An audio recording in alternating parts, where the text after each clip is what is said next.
Malawi Brief. A Sylvester Namiwa amene ni mkulu wa bungwe lija la SIDED anachititsa msonkhano wa atolankhani ndipo msonkhanowu wayenda motere.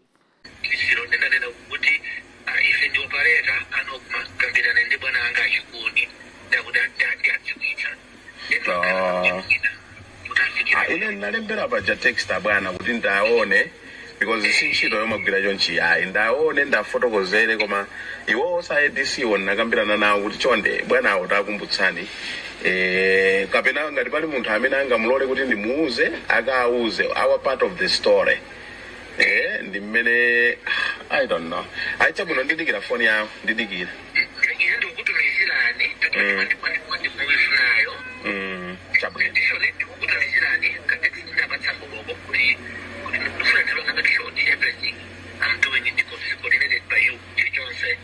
tumizani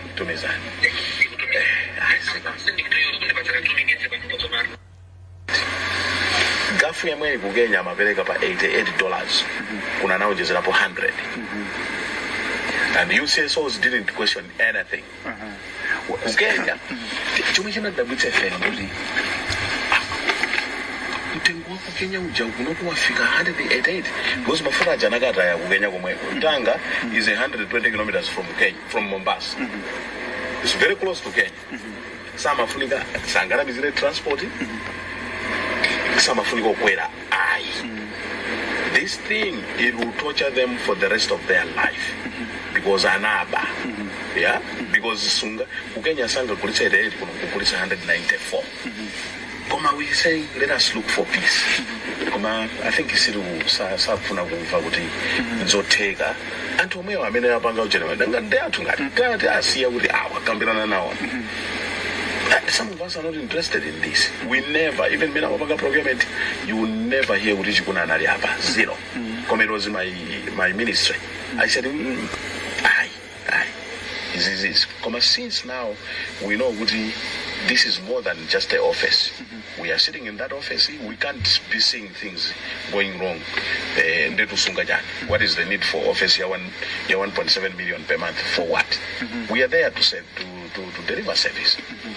Ya gaf agaipitiliza tibina nayo ku ACP because ya gaf ku Kenya amagulisa 88 kunokwera akafika branch 194. Do we have evidence? Yeah. Kuno inafika branch 194. If they want akanene komwe kuti no gafu kunokwera because mafuta anakataidwa kutanga some no can any difference. Some no can any difference in terms of price. Yeah. Zikomo kwambiri ndinanena kuti zisiyanirako pang'ono chifukwa chokuti lero tili ndi kalata imeneyi talembera mkulu woyimira boma pa milandu pa Chingereza amati Director of Public Prosecutions DPP. Nchifukwa chani talemba kalata imeneyi amanena kuti mlandu opanda mboni ndi ovuta. Nchifukwa tinayamba ndi mauthenga aja koyambirira munamva mtsogoleri wakale wa dziko lino amene pano pawayamba kuyiwalika amakonda pa television siku ndi siku. Ngati sali pa television ali mndege, ngati sali pa mndege akupanga ma press ups pansewu, ngati sali kupanga ma press ups pansewu akupalasa njinga ku Germany. Kamba nkhani yonena kuti akwadziwa anthu amene amachita zakatangale kunokuma ayankhula okhani mawawo ankayankhula poyera pa misonkhano yokopa anthu tisasala ndi sabata ziwiri kuti tikavote sanayankhule malo amodzi pena paliponse amayenda amanena mpaka mabawo. Ndeni mafani kukuuzeni kuti mtsogoleri wa dziko asanayambe kulamulira dziko amalumbira kunena kuti agwira ntchito yake mosakondera komanso mosaopa. Kachiwiri tinapanga uthenga umene munthu wina amakambirana ndi kumakamba kumatchula mayina nkumapanga ulendo oti awa amene ali mlembi kale ku nduna wa zamphamvu ndi zamagesi apita akakumane ndi achakwera ku State House mokwisa ntchito mwana wawo Nick kuatenga kupita kumeneko akunena kuti nthawi imeneyo amachokera ku Mzuzu. Kachikena taseweranso uthenga wina umene achikuni mlembi wakale ku nduna wa zamphamvu zamagesi amayankhulana pa telefoni ndi mkulu wa bungwe la NOCMA padakali panopa. Mkulu ameneyi ndi wamwayi kwambiri. Nthawi ya MCP anali Chief Executive Officer wa NOCMA, MCP inachoka mboma. Lero ndikunena pano mkulu amene Dr. Clement Kanyama adakalibe Chief Executive Officer ku NOCMA. Koma nkhani sitikamba za mwayi wake ya. Koma nkhani ndona kuti Achakwera adauza dziko kuti kuli anthu kumene kwakupanga katangale poyera. Iwo Akanyama sanasusane ndi Achakwera mpaka na lero. Chinthu chachiwiri chonena kuti mwamva muuthenga muja manena kuti we should share the cake. Komanso mukamvesera bwino mukutchulidwa mayina amene Madala, Alisoni, Amayi, Chikuni, Niki, zonse zatchulidwa. So apa mwachidule zikusonyeza kuti nkhani ya mafuta Malawi muno imapangidwa ku State House. Ndifa yake mlembi Afonso Chikuni akunenesa kuti iye ndimafuna ndimwanende abwana ndiye wina wapanga plani yonena kuti amadziwa kuti akagwisa ntchito normal procedure sakapita ku State House fa mwamva anachula zina la ADC, aide du camp, that's a French word, amatanthauza msilikali amene amatumikira msogolero wa dziko. Ndi amafuna apange bypass system kuti akalowe ku State House anthu ena asaziwe. Anthu amene akwawo pawo Achikuni akunena okha. Koma komaliza kuja nkhani yakweka chifukwa Chikuni anena kuti iwo ndotopa ndizochitika za nthawi imeneyo zokhuza mafuta koma anali okonzeka kunena kuti akaonekere ku SCB. Ndipo tikukhulupirira kuti as a country have been very unfair to engineer Afonso Chikuni because ali ndi zinthu zoti akapereke ku mtundu wa Malawi. Nkhani imene tabwera nayo masana ano kapena madzulo ano njosavuta. Nkhani hii ndi straightforward yonena kuti boma la Malawi litavutika kwambiri ndi mafuta linalandira thandizo la mafuta kuchokera ku dziko la Democratic Republic of Congo DRC. Mafuta awa anali ochuluka malita 30 million. Kufikira lero palibe Malawi yense amene akudziwa kunena kuti kudi mafuta amenewa adayenda bwanji.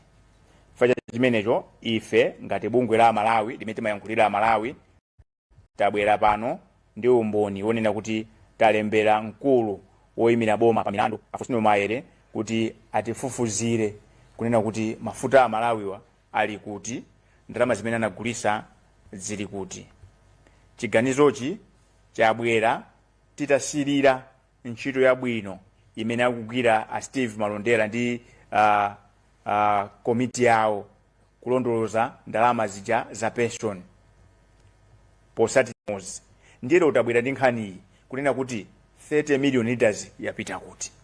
Ndipo pesa bungwe la NONACIDED limakhulupirira umboni zinthu zogwirika tidalowa pansi tidayamba kufufuza tapeza kuti mafuta amene anabwera kukafika ku NOCMA ndi 1.2 million liters.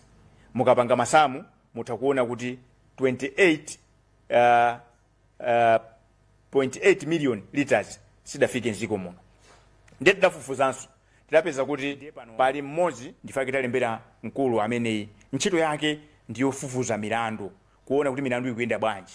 Tikunena kuti tifuna tiziwe kuti mafuta awa anakagulisa ndani ku Tanzania ako. Kodi mafuta amene anabwera kuno kumawa popeza anabwera ngati thandizo ndalama zake zili kuti zidagwira ntchito yanji. Ndiyeno nkhani yofufuza ndiyovuta. Ndifake tinabwerera pambuyo ndikupasani mauthenga aja kunena kuti tisanavote Achakwera nayima pachulo osatika amozi amabwereza na amanena kuti kuli katangale ku NOCMA. Kusonyeza kuti mmene amanena Achakwera amadziwa kuti mafuta aja tinalandira kuti asili aja sanafike Malawi muno. Timenja tipasa jekha nchonena kuti mwina tayiwala koma sindikupita kuti sondachokapo mziko muno ya. Sinachokepo ndithu kwa zaka 5 zapitazi. Takhalanso tikusatira zochitika sindinamvepo kuti Achakwera anayitanidwa kuti akafusidwe. Chifukwa chana akafusidwe ndanena kale poyambira kuti munthu akasankhidwa pa mpando wa president asanayambe kulamula amakalumbira kale. ndi Achakwera analumbira pa 28 June 2020 apo pa Bingu hotelo paja amapachula kuti Malawi Square. Ndiye malumbiro adanena kuti akamagwira ntchito yawo sazikondera komanso samaopa. Ndiye tibwerere pambuyo kuti nawo munthu amene analumbira kuti samaopa ndifa chani ataziwa kuti kuli Katangale kunokuma anakhala chete. Chabwino atakhala chete bwanji osangokhalira chete ndifa chani amatiuza. Ndiye tunena kuti ntchito ndiyi amayere mwaitana Achakwera atiuze anthu amene amaba mafuta kunokuma. Achakwera also atiuze kumene kwapita 30 million liters yathu.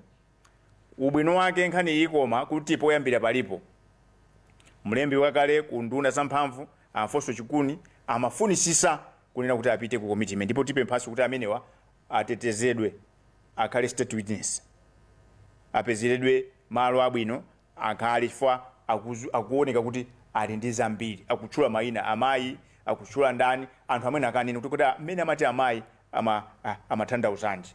Nkhani ya Chakwera sangayithawe chifukwa kuti ma audio amene tasiwera apa ndi apakamwa pawo, komanso ma audio onse aonesa kuti mu nthawi yawo nkhani yogula mafuta amapangira ku State House. Ma audio aja tinasewera apa mwadaladala cholinga chokuti wina asanamizire kuti akusowa poyambira. Ife si ma detective koma tikudziwa kunena kuti mauthenga amene tinawawa ngokwanira kunena kuti anthu ayambe kafukufuku.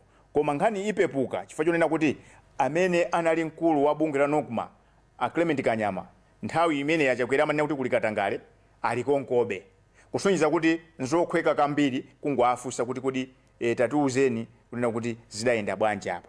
Chinthu chachiwiri, kalatayi tayiperekanso kwa mlembi wa president Dr. Justin Saidi chifukwa chonena kuti iwowa ndi wapampando wa Nokma, kusonyeza kuti akuyeneka kuti afuse a chief executive anene kuti asidedi akuti tinalandira mafuta ku DRC.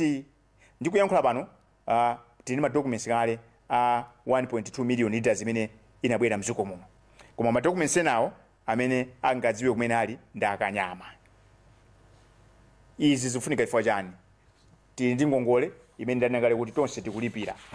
MRA ikatolera 100 kwacha iliyonse 90 kwacha ikupita ku ngongole, kumasala 10 kwacha yokha. Ndifake mutati muone boma likupanikizabe ku mangongola, koma tikuganiza kuti ngongole zinazo zinali zadala. Ndiye apa tayamba ulendo onena kuti tizilondola tambala iliyonse ya boma. Lero amene kuti wandisokosera nkulinga utamva tinabwera ndi nkhani ya 30 million liters amene tinalandira kuchokera ku DRC. Ndinene ichi kunena kuti thandizo lililonse limene likamabwera mdziko muno ngati labwera la Malawi likuyeneka kuti pakhale njira yabwino. Akanakhala kuti mafuta wabwera muzina la anthu akaneneranso Nokma sikanalowapo, komanso zikanakhala zodabwisa kuti anthu amenewa akulandira bwanji thandizo lotero pamene akugwira ntchito yotumikira Amalawi. Ndikukhulupirira kuti mmene takuuza nkhani imene Amalawi ambiri mwakumbukira zambiri zimene zinachitika zomwe sizidathe bwino. Anthu ambiri akunena akuyamikira mmene akuchitira msogolo wa dziko Professor Arthur Peter Mutharika pa nkhani ya Katangale, komanso zioneka ngati kuti timu yace anyamata ake akukhala ngati kuti ntchito amusiyira.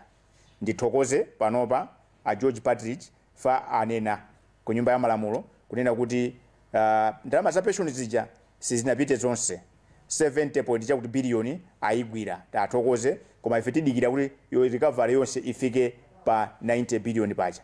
Now anthu sono ayamba kuima kumaoneka kuti amene akuimba akulimba mtima kumayima ndi Professor Mutharika ndani.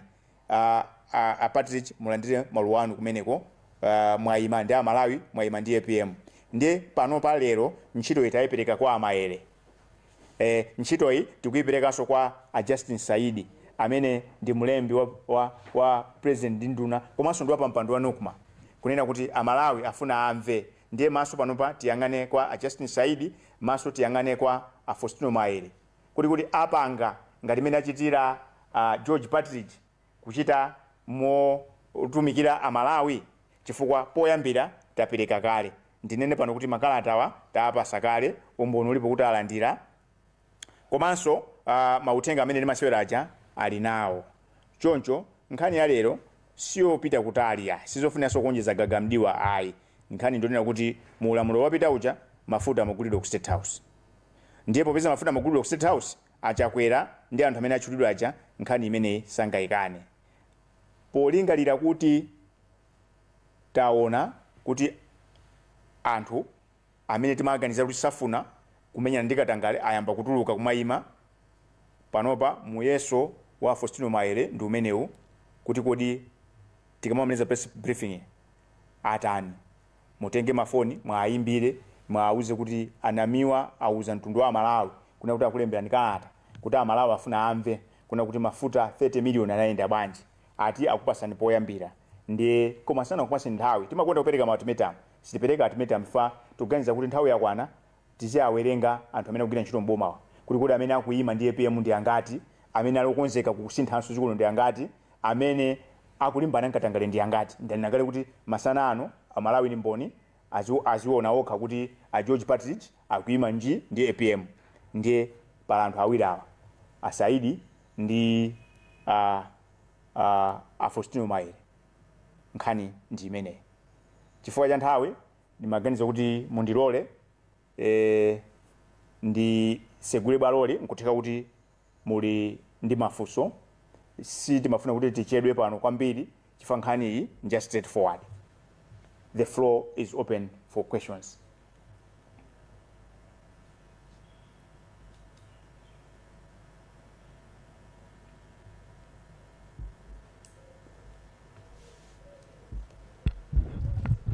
Okay, ndine Franklin Mtambalika kuchokera ku Zodiac.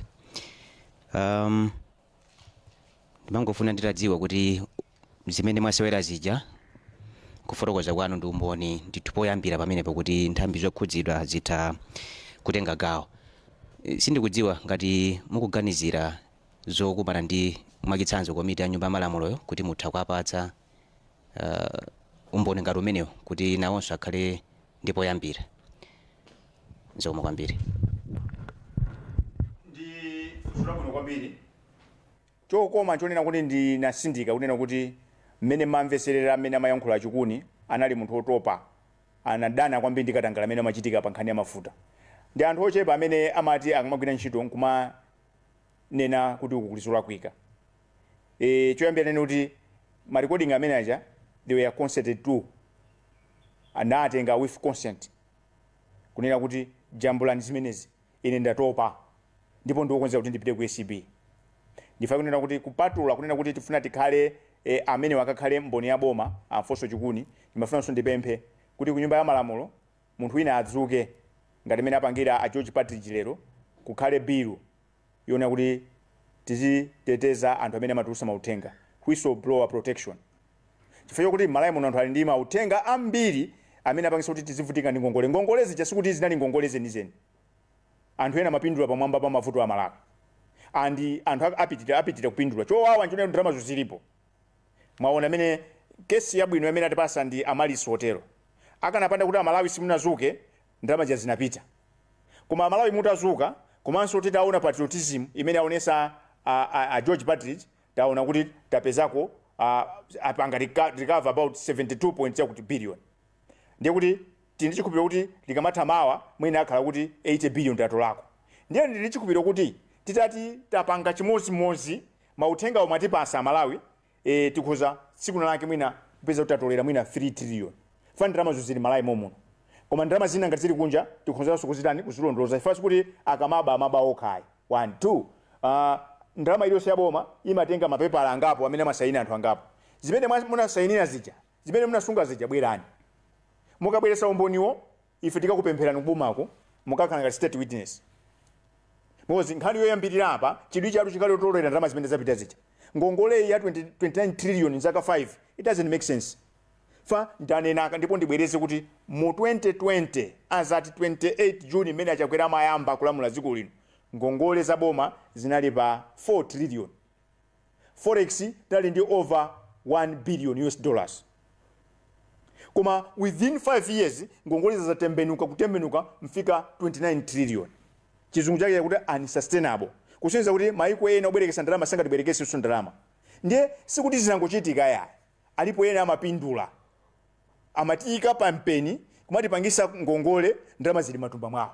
Ndiye nthawi yakwana kuti ndalama zozibwerere, kuti ndalama zikoza kubwerera Malawi musakayike. A George Partridge apanga demonstrate lero asonyeza kunena kuti tili ndi malamulo, tili ndi akadaulo oti ndalama koza kutani kuzilondoloza. Tifanira kuti TNT ambire pamenepo.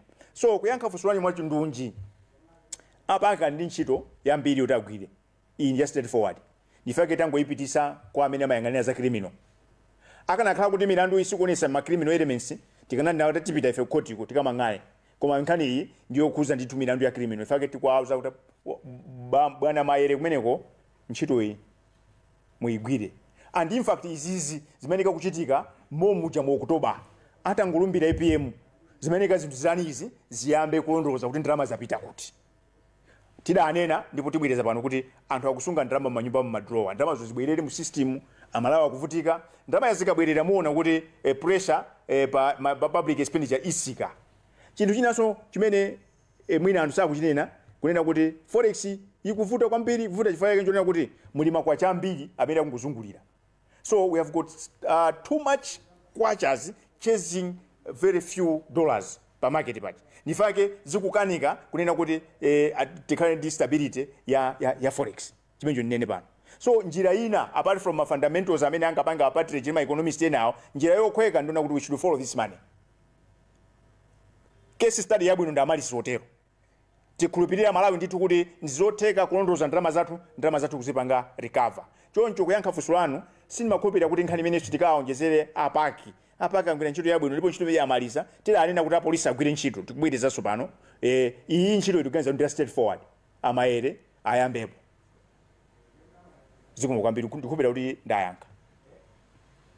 Mwina muganiza za funso lina ndinene kuti pamene tikudandaula za 128 billion imene yapita kwa amalisi kwa chaija.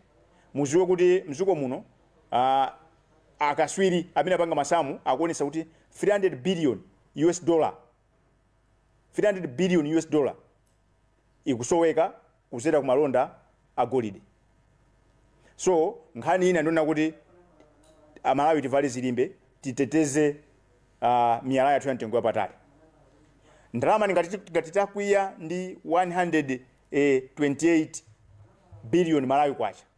Nanga bwanji mutamva kuti tikumaluza pafupifupi 300 billion US dollars. Dziko lomwe limene akunena kuti forex mulibe kumalawi kuno ndikuthekera. And ndikupita kuti tikamazabwera pompano kuzakamba nkhani za migodi tizavomeza na Malawi kuti ife tisiye kunena kuti chuma chathu chili mu ulimi, chuma chathu chili mu migodi. Koma kuti ena ake pena pake sakugwira ntchito yawo. Ndiye Malawi mukonzeke tikhala tikubwera ndi nkhani yapadera yona kuti Malawi wina aliyese aziteteza miyala yake, Malawi wina aliyese aziteteza soya wake, tiziteteza nteza, chilichonse chimene tiziteteza sugar, chifukwa mziko muno zinthu timalekerera. Anthu ambiri amene timalekerera kuti ateteze zinthu chidwi chawo njoti azilemerese. Ndiye nthawi yakwana makamaka wakachinyamata tibwera zalongosana bwinobwino tigwirane manja. Nkhani ya amalisi yatizusa. Nkhani ya amalisi yatiphunzitsa kuti ife Malawi timaziyang'anira pansi. Tili nkuthekera kuti tipulumutse dziko lathu. And the time is now. So iyo ndimakutidusamo nkhani ya migodi tibwera zakhazikika pompa. Koma ndifuna ndikuwuzeni pacha kuti ku SEDED tili ndi toll free line imene mutha kumatipasa mauthenga tikupasani. Komanso tikhazikisanso toll free ya WhatsApp yoti muzipasa chani mauthenga. Nkhani ndionena kuti ngongole ija ya 29 trillion doesn't make sense. Ndalama zilipo anthu akutipanga chipongwe. We cannot proceed like this kuti zikhanga kuti makasa anthu. No, that's not one. Yes, the floor is still open. I'm Jane Chirwa from Miji FM. My question is, you have stated that you're not giving them an automaton. Simukwapatsa mali mnthawi anthu amenewa. Kodi mukutanthauza kuti anthu amene amukakhulupirira kuti zifufuzidwa moyenera mu nthawi yake nkhani imeneyi? Afusa labwino kwambiri. Ndanena kale kuti pakatipa anthu anataya chikhulupiriro ndi makosana amene akulamula boma la DPP. Amanena kuti amene akulimbana katangale ndi APM yekha. Amanena kuti APM is alone in the fight against corruption. Ndiye lero something has happened. Amalawi ndi numboni. Kupake kuja kwa ima George Partridge amene ndi governor.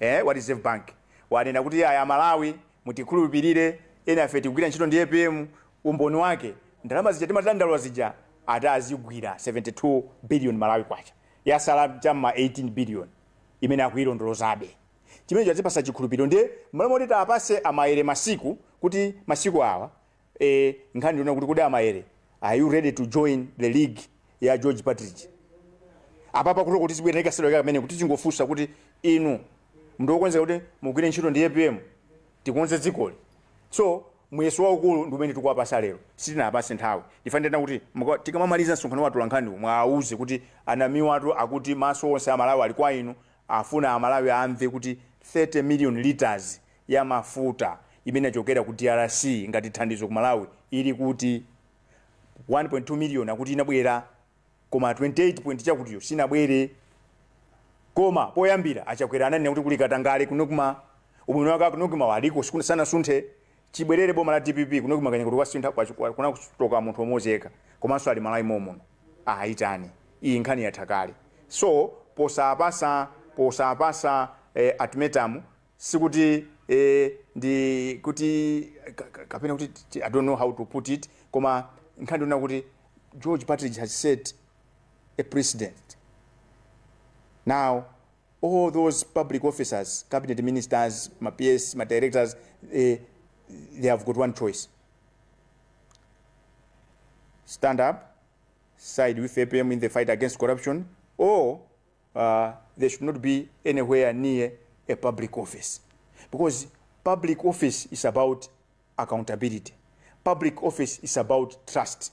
Now, nchito imachokera kwa ndani kwa inu ndine amene timalipira nsonko amene timavota so wina aliyense amene ali public office should be ready to be held accountable ndipo chimene lero ndine munthu wokondwa kwambiri chifukwa Partridge anena kuti aperekanso zilango kwa anthu aja kupatula zina zimene zibwerazo koma kuti aliyense apereke 40 million chokera mthumba mwake zibwana zambiri zimachitika paziko pano mwaziziwa anthu amati amazotika bandalama ya boma akandimanga ndikatuluka papero basi ndalama jatani yapita apapa tisinthe style choyambira zitola kati ndalama zathu yazibwerere mena achitira Partridge kena akamba ngali pali zomangidwa azimangidwa kwa ndalama zitani ndalama zibwerere muona kuti mene tayamba apa Katangale asikiratu chifukwa Malawi muno Katangale anakhazikika munthu osapanga Katangale umuoneka ngati munthu wopusa taombera manja nthawi yayitali nthawi yakwana kuti tikonze dzikoli because ngati sitithana ndi Katangale atimaliza.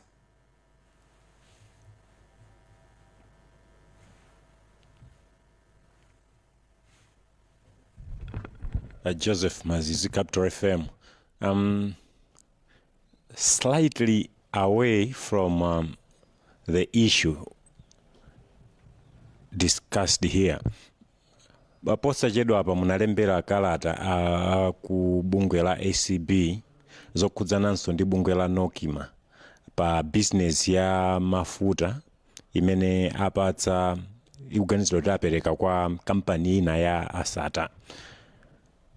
Ndimona ngati nkhanizi ndi zofananako chifukwa chani mwapita kwa DPP osapita be ku ACB komweko kumene mwakadandaulako kale zina zokudzananso ndi kampani yomweyo ya Nokima zokudzananso ndi mafuta pamene pakuoneka kuti panachitika chinyengo chifukwa chani mwapita kwa DPP osapita ku ACB kumene mukulankhulana kale pa nkhani zina zangati zomwezo. Kusula buno kwa basi sikulina tizapanga mkumano tizapempha tizakhala ndi 2 hours isizakhala press briefing tizangocheza chifukwa pali fraud zimamveka bwino pa Chingereza pachichewa chimakhala limiting pali fraud ndile pali corruption ndile pali theft ineyo sine lawyer koma timangosatira zinthuzi ndikuganiza kuti nkhani ya mafuta 30 million liters ochokera ku DRC ni nkhani ya 50 better thieving chinthuchi mutenge mukapasa amazizi ku plantai iye chikuchigulisa mwakameza kwatuluka nkhani yayamba ngati imene yambira ya malisi toyamba pa social media ndipo tithokoze social media ikutithandiza ndipo itithandiza imene amene akudana social media ndi amene akupanga zinthu za mundima ndiye tisana apite kuthamanga kupita kusokolo kumayankhula kwambiri pa chasidedi imafuna izigwira zogwirika kumathamanga fasidedi ikatenga nkhani sizachibwana aya ndiye kuti talembera kalata abwana angogwirizira kumeneko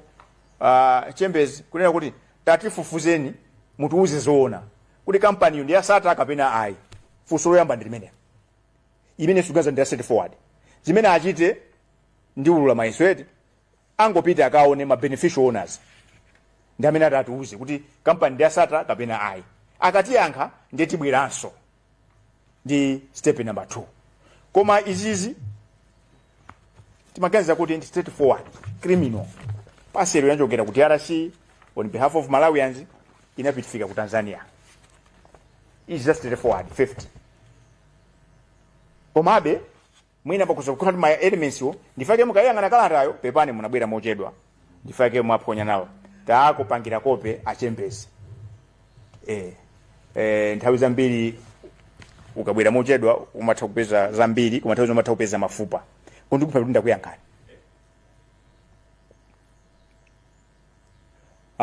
Ngati palibe funso lina timafuna ndi malizise kunena kuti Amalawi tisaziyang'anire pansi. Amalawi tinikuthekera kuti tikhoza kuwombola dziko lino. Amalawi tiyeni tipange accountability kukhala chizolowezi. Tambala yonse ya boma izipita ponena kuti ife takhutira napo ngati situkukhutira napo tizima paki ya kunyumba ya malamulo magwira ntchito yabwino aphungu athu mupitize ntchito yabwino.